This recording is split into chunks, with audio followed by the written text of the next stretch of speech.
Hey everybody, my name is Jared. I'm the owner of Full Hearts LA and Phantom Brands. Full Hearts LA is a streetwear brand. Phantom Brands is a company that creates brands for public figures, and we also work with existing brands to help them grow in the e-commerce and clothing brand space. And beyond that, I also coach and mentor people that are aspiring brand owners, aspiring e-com owners. So, point being, I have some years of experience in branding, brand building, brand growing, and this is everything I know at a very high level, of course, about branding, marketing, and scaling your brand. The foundation of every brand is their target audience, right? If you don't have a clear defined avatar, target demographic, target audience, whatever you want to call it, you're not going to have brand alignment. Your foundation's going to be awful, right?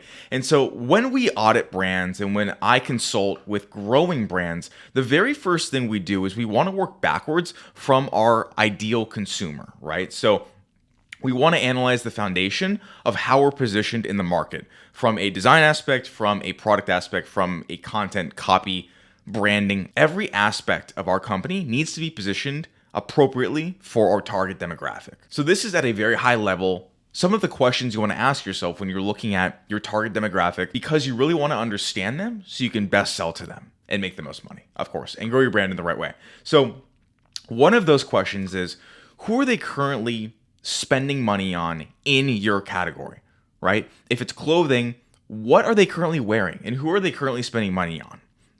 We want to understand this because we can then analyze those companies and better understand our target demographics buying patterns, right? And why they decide to buy so that we can position it and work backwards from that, right? So also, from a company perspective and competitor perspective, what value are those companies offering them? How can we make it better? How can we iterate it, etc.? And of course, the basics, right? Age, location, demographic, all those are pretty basic. And beyond that, though, to really understand your target demographic, you need to get psychological. Okay, you don't need to be you don't have to get a PhD in psychology, but understanding your consumers' internal, beliefs, thoughts, pain points, aspirations, so important. I don't care what you're selling. It's so important because, again, the main root that we need to get to is, why do these people buy? What makes them spend money on X? Because once you have that and once you understand that on an internal level, all it is working backwards and creating that experience for them.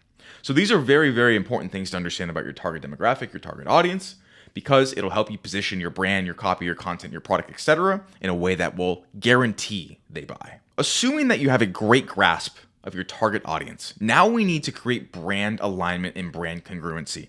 This is something that is so foundational and is one of the first things that we look at when we audit companies is our pricing aligned? Is our content aligned? What about our copy? What about our website? What about our socials? What about our product selection? What about the emails in the tone of the copy that we write in when we're emailing our customer base? Is this even aligned with our target demographic?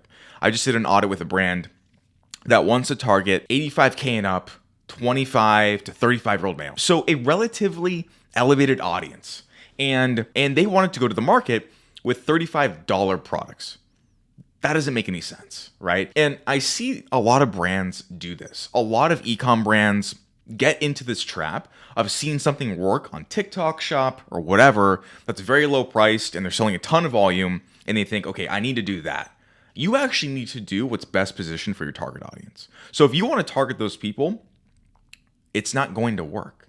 You're not going to make any money. And beyond that, just to expand, price is perceived value, right? So if we're targeting people that are relatively successful, aspiring, whoever the demographic is, right? For this certain example, we need to price accordingly. So that's what I mean by brand alignment. Everything should be perfectly aligned, working backwards from your consumer. And only after we perfectly solidify the foundation of how we're positioned in the market, our products, our pricing, our landing pages, our websites, our content, all of that stuff, should we then drive traffic, right? Because if we drive tons of traffic to our site, to our landing pages, to wherever, and we're not aligned with our target demographic, there's no point because they're not going to convert, right? So the foundation needs to be in place before we even consider driving traffic, even if it's organic, right?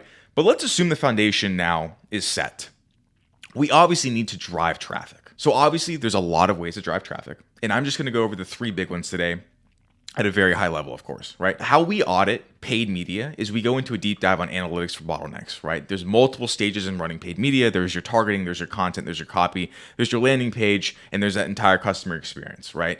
And at every stage, there could be a breakdown, which could be causing, a drop in sales. Obviously, a way to prevent that on a high level overview is to have brand alignment, right? So if your content and your copy is very aligned with the demographic that you want to be targeting, and we're accurately targeting them through ads, you're going to have a pretty successful campaign. You're going to be pretty successful with paid media, right? So there's obviously a bunch of different, KPIs and metrics to look at. Ideally, what you want to do, just take your best organic content and position it in a way with your paid campaigns so that the people that you want to be seeing it, your target audience, are seeing it. They're going to a great landing page, and there's a lot of certainty in that landing page, right? Another way to do that is obviously affiliates. And a big mistake I've made in the past with my brands is prioritizing follower quantity over follower quality, right? And what I mean by that is don't just go to a massive public figure and say, hey, plug our products. If you're not 100% certain on the quality and the type of people that are following that account, right? Quality over quantity. I love affiliates because you're going to get content and it's a very low cost way, typically, depending on the structure, of acquiring new customers. And beyond paid media and affiliates, there's strategic partnerships. So obviously this is going to be partnering with other companies, partnering with people that have your target audience. So back to the example of the single mom thing, right? Maybe you partner with a yoga studio and every person that goes to that yoga studio can get X off your products, right? You want to incentivize the partner and the lead so that it's a win-win-win, right? But that's an easy way to get your product in front of a lot of people that are very aligned with your brand that you wouldn't normally have access to. And psychologically, they have built-in trust because they use that business or provider or whoever already, right? So a recommendation makes sense. They'll have more trust to actually take action. Okay, so now that we have an aligned brand, we're driving aligned traffic and everything is starting to make sense, we need to sustain it, we need to grow it, and we need to be profitable, right? So anybody can obviously drive a bunch of paid media, spend a ton of money to this random, product and get a bunch of sales in one day, right? But what we want to do is build a thriving and sustainable brand. So here are the main ways that you're going to accomplish that. So creating a community is so valuable. So valuable, right? Because you don't want to be just a one order shop. You want to be a reoccurring, lifelong part of somebody's life, right? That's the ideal brand that you want to be building. So when you create a community, again, this is why the foundation is so important. I just keep going back to it every time and time because if you understand your target demographic, you can offer them things and create and cultivate a community because you know what they care about. Right? And that's why it's so important because it literally seeps into every aspect of a brand. So a couple ways to do this. You can literally do an online or in-person community where people literally meet up. Again, like-minded people, like-minded people, right? So if you have a strong base, this makes a lot of sense. You can partner with complementary businesses to do pop-ups, do events, do, certain things like that. Actively engaging with customers on social media. This is something I got so wrong. So wrong. I don't care if you're not a service, if you're just a product-based business. You need to be engaging with people that engage with you, follow you, etc. Not even to sell them anything, but just to engage, right? Just to build trust, just to build likability, just to build familiarity, right? Everybody has different buying decisions. I don't need a lot of convincing to buy something. I'll just buy it. Some people may need to see your product or your service 20 times, right? But think about how much more trust they have in converting and in giving you money when you've actually had a conversation with them in DMs or in emails. Much more likely. You also want to be, incentivizing them to post and share to their community, right? A couple ways you can do this. You can get their friends involved. You can incentivize them with a discount code. You can make them affiliates, referrals, loyalty programs, all that sort of stuff. So lifetime value of a customer, wildly important to a brand, profitably and sustainably growing because, of course, when you're starting out and acquiring customers, it tends to be more difficult and more expensive. So on the back end, if you can really get the most out of their value, that's when you start to really, really profit, right? So a couple ways to do that. The more products, the better, right? The more variations, the more options somebody has that are new, the better. If you drop something every 6 months that's the same, why would they come back and order again?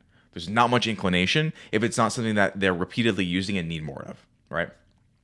Complementary products also works really well, right? So take your best sellers, create variations of it that could be possibly different colors, different SKUs, or products that actually complement that winning product. Post-purchase upsells, make the discounts fat, does not matter. Go into your margins, it's still a sale. Value-driven communication, right? So this is obviously going to play into email and SMS marketing.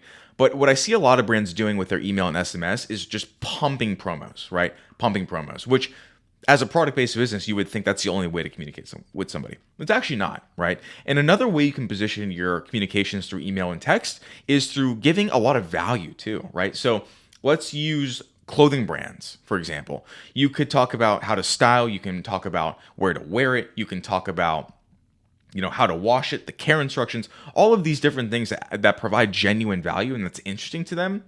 That's a great touch point, right? Because if you're just bombarding people with promo, sales, that's not going to build the type of environment where they're going to want to come back continuously to buy more. Exceptional service, massively important, right? Your speed of communication when there's returns or when there's questions, and just making sure that the customer is taken care of, right? Even at going, a step above that and being like, hey, do you have any questions about our product? Is there anything I could help you solve in the DMs when you're engaging with customers? Again, building the familiarity, trust, and just having them know you're genuinely going to take care of them, they're going to buy. AOV, average order value. Obviously, you want this to be as high as possible for any brand, ecom store, etc. A couple ways to do this. You can have a great loyalty program, so that's going to incentivize them to buy more. They get points, they get rewards, their birthdays, little fun stuff like that to make them feel a part of it. Literally increase your prices. I tell this to basically every brand I consult with. People are overly cost conscious. And let me be honest. I mentioned this before. Price is perceived value. Even if you don't change your content, your copy, your products, your description, none of that, your website. If you increase your prices, it becomes instantly more valuable to your consumer. Instantly. Raise your prices. Unless you see a massive drop in sales or you're a very, very low priced budget brand, raise your prices. Entirely new product bundles. Very, very useful, right? So typical product bundles are like you get 3 hats. They're all $30. You'd spend $90, but it's $60 for the 3 hats that you see, right? Or you can do like a mystery box, or you can do like the summer box or whatever, right? And you can price the 3 items as $80. It's still value because you don't have the anchor of seeing the exact products in that item, right? It's a brand new product. So there's no price anchor to gauge it off of. Right?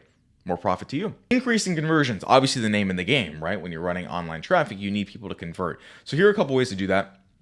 Immense social proof. Again, this is why I talk about that foundation so much, is the social proof needs to be aligned, right? Again, single moms don't want to see an 18-year-old athlete in high school wearing the product. That doesn't make any sense.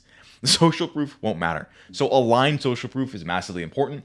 Content that solves all potential problems, also very, very useful, right? For example, piece of short form content that sees somebody receiving the product, unboxing, opening, trying it on, using the product, right? Cleaning it, whatever. This will give them a complete glimpse into what they can expect if they buy. Again, you're building certainty. Certainty is one of the most basic human needs, and we need to give it to our consumers.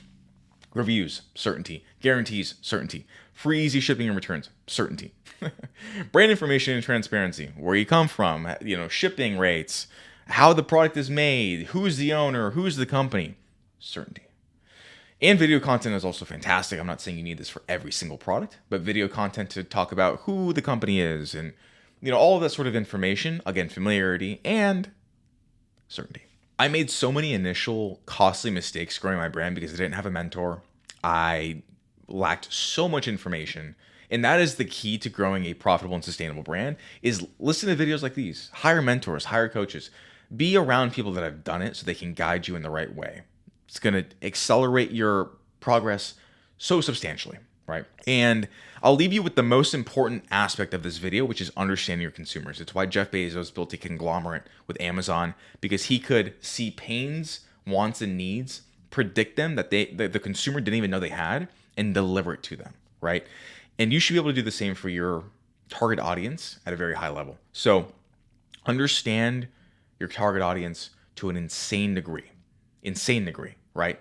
Know how they make decisions on an internal level, because then you can work backwards and provide the value for them and guarantee success. Literally guarantee success. But thank you for watching my mini masterclass on branding, marketing, and scaling, and I hope it helped.